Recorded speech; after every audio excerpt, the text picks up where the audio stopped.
it's really a unique year.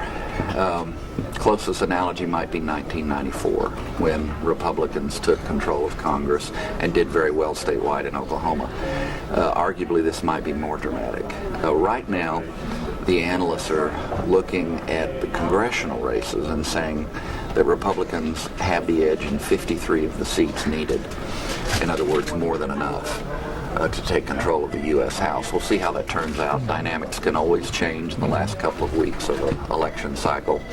But this looks like a spectacular year for Republicans generally. That doesn't mean it plays out that way in every single individual race. Dan Bourne, for example, is likely to be very strong in his home. Now, that sets the stage, a broad umbrella, if you will, for what's going on here in Oklahoma. And kind of remarkably, the Republicans are ahead in every single statewide race. There's 8 statewide races. They're ahead in 3. That's not counting congressional U.S. Senate race. Right. They're ahead in 8 out of 8. 3 of those are close. The closest race is State Superintendent Susan Paddock, the Democrat, and Janet Barisi, the Republican. Barisi has a small lead that was within the margin of errors of most of the polls. The Sooner poll being the most recent that was very interesting, just published several days ago. Auditor and inspector's race, fairly close, and the insurance commissioner's race, fairly close. In terms of resource differences, you might say that Burridge and Paddock, Burridge for auditor and inspector on the Democrat side versus Gary Jones, and then Kim Holland versus John Doe, they have, unlike some of the Democrats, they actually have resource advantages in this election in terms of money. So you'd have to say that just given that approach, that they might have the best shot of surviving this earthquake, this tsunami, this tide, whatever we want to call it, in punditry. And while we're on that subject, the auditor-inspector race, Steve Burridge has started running a negative ad against Gary Jones. What does that say? Is that just a kind of a recognition that, hey, I'm behind? Is that what? I think it's a recognition that he's behind, and that's. I'm sure he's got some good consultants that are telling him, hey, you're behind. You got to do something to catch up. Go for it.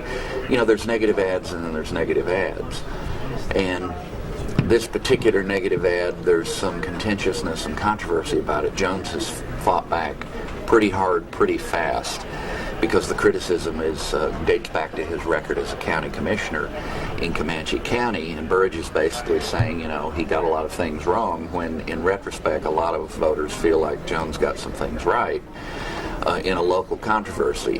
Whether that's true or not, Jones is making the assertion that those ads that no doubt many of the viewers have seen stretch the point on a good old-fashioned fiscal disagreement that he had with other people in the county. So we'll see how that plays out. Meanwhile, Jones is hitting very hard on the slowness of audits, and he's also very critical of something that's been covered on News 9 several times, and that's the Broken Arrow audit and some of the controversy around that.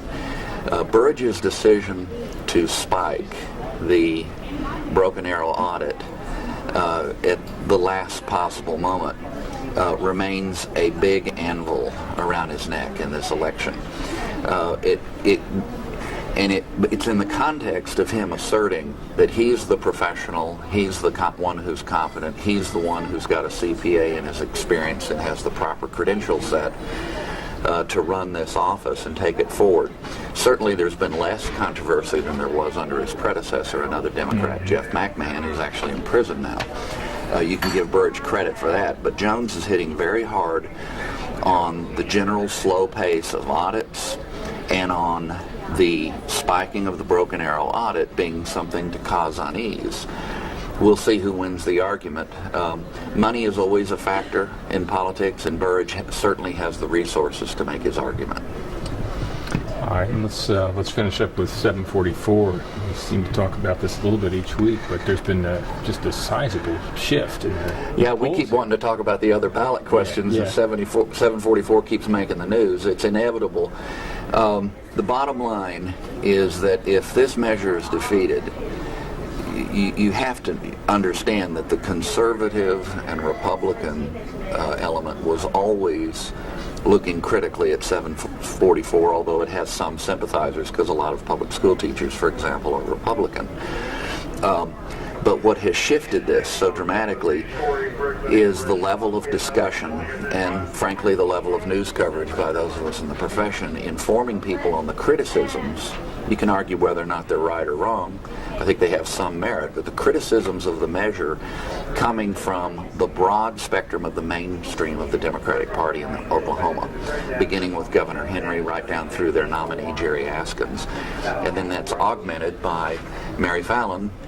You know, there's things Mary Fallin and Jerry Askins disagree on. 744 is not one of them. How to pay for it, the impact that it will have on other parts of the budget in Oklahoma, social welfare people, people with a heart for the poor like Dave Blatt of Oklahoma Policy Institute, saying essentially the same kinds of things, at least at the first stage, as groups like Oklahoma Council of Public Affairs and others on the conservative edge. So it's very dramatic, and it has shifted from a strong lead to being well behind. Nearly 60% of the voters opposed at this point. If the polls are right, and I don't have any reason to believe they aren't. And one quick observation on direct democracy is that kind of volatility is not unusual in campaigns where a lot of money is spent. Voters are willing to be shifted.